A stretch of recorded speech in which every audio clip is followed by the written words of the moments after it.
Buenas noches, mi nombre es Alejandra Castro, soy estudiante de Ciencias Políticas de la Universidad Abierta y a Distancia UNAM. Hoy voy a exponer una lectura del curso Teoría del Estado, Ideas para una Historia Universal en clave cosmopolitan, Immanuel Kant. Kant siempre consideró que no importaba el tipo de concepto que una persona podía formarse con la intención sobre la metafísica acerca de la libertad de la voluntad. Las manifestaciones fenoménicas de esta y las acciones humanas, ya que éstas se hallan determinadas conforme a leyes universales de la naturaleza, al igual que cualquier otro acontecimiento natural.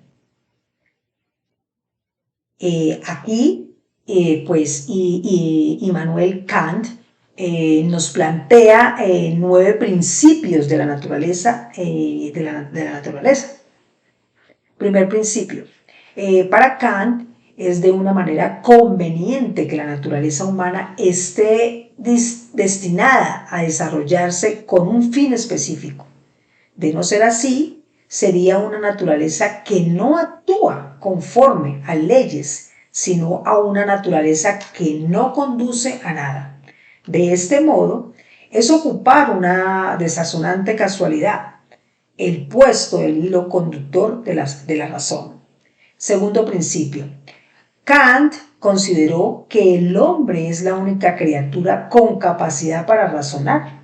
De este modo es comprender la capacidad que tiene para ampliar las reglas e intenciones sobre el uso de todos sus esfuerzos por encima del instinto natural, sin limitarse. Así que el hombre debe preocuparse e instruirse para así poder hacer uso adecuado de sus disposiciones naturales. Ahora vamos al tercer principio que nos establece que la naturaleza ha querido que el hombre extraiga por completo de sí mismo todo aquello que sobrepasa la estructuración mecánica de su existencia animal y que no participe de otra felicidad o perfección que la que él mismo, libre del instinto, ¿sí? Y que se haya procurado por medio de la propia razón. En este aspecto es entender cuál es la intención de la naturaleza con respecto a la dotación de la razón para el hombre.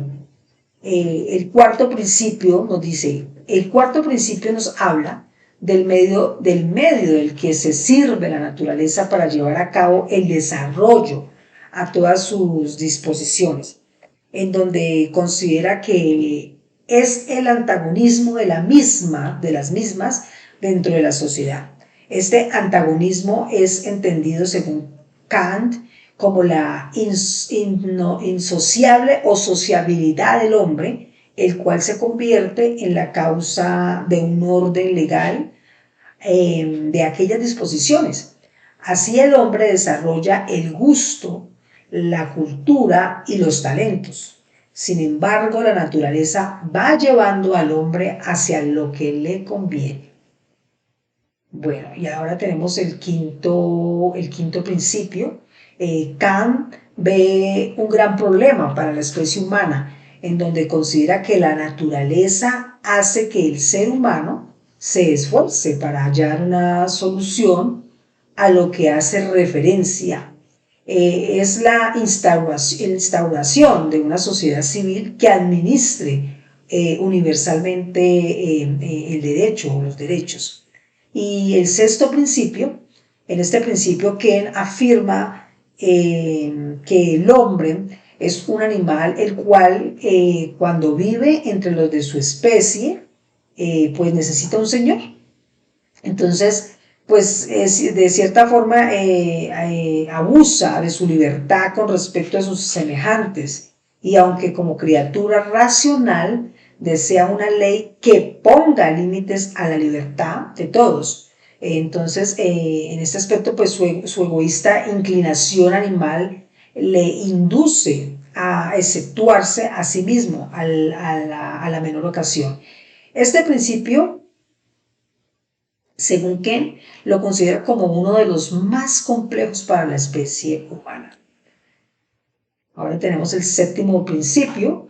Para Kant, la constitución civil no sirve en pro de leyes individuales. Él considera que debe ser en pro de una organización de comunidad en comunión.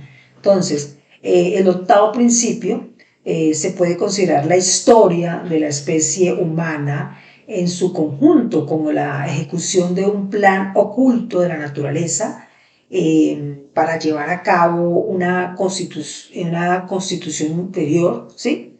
Y a tal fin exteriormente perfecta, como el único estado en el que puede desarrollar plenamente todas sus disposiciones en la humanidad. Y para finalizar estos principios que establece Immanuel Kant, tenemos el noveno principio, donde él nos dice que un intento filosófico de elaborar la historia universal conforma un plan de la naturaleza que aspire a la perfecta integración civil de la especie humana. Tiene que ser considerado como posible y hasta como elemento propiciador de esa intención de la naturaleza. Ciertamente quiere concebir una historia conforme a una idea de cómo tendría que marchar el mundo si se adecuase a ciertos fines racionales. Es un proyecto paradójico y aparentemente absurdo, ¿sí? Pero pues se diría que con tal propósito solo se obtendría una novela. Bueno, entonces, para concluir, podemos concluir, ¿sí? Que yo podría concluir pues que Ken quiso en su tiempo, ¿sí? Tratar de comprender por qué la razón de la naturaleza humana, la cual buscó una forma de justificar un poco su comportamiento en el mundo y especialmente en cada una de sus organizaciones. En ese sentido yo diría que el Estado. Bueno, ahora, ¿qué es el Estado?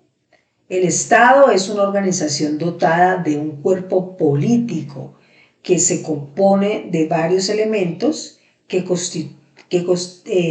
contribuyen a su correcto orden y funcionamiento.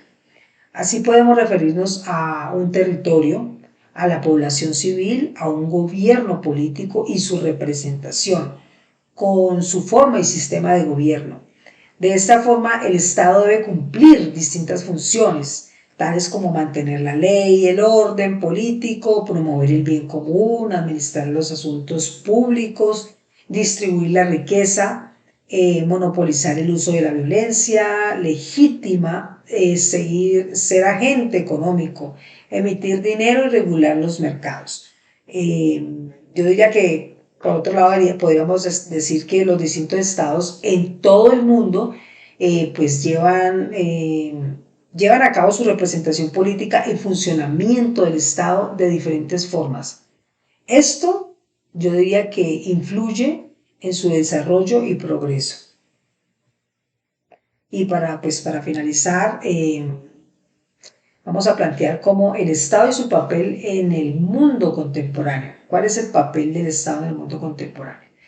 Yo diría que el papel que el Estado cumple en el mundo contemporáneo está enfocado a la construcción social, en este sentido al desarrollo y progreso del mismo en pro de su población, y esto pues se logra cuando se hacen válidos los derechos fundamentales que se encuentran pues establecidos en la Constitución, ¿sí?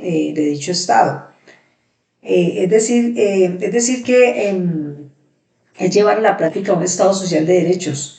Yo diría que por otro lado la división de poderes como el ejecutivo, legislativo y judicial pues juegan un papel muy importante en un Estado mediante su representación política, ¿no? En donde su representación pues debe ser idónea. En este aspecto es pensar en que deben buscar la forma de que el pueblo o la sociedad se le garanticen sus libertades y derechos para que se puedan desarrollar, y allí pues es lograr que haya equidad y justicia, en donde los estados también vivan en paz. Bueno, Muchas gracias, esto es todo. Feliz noche.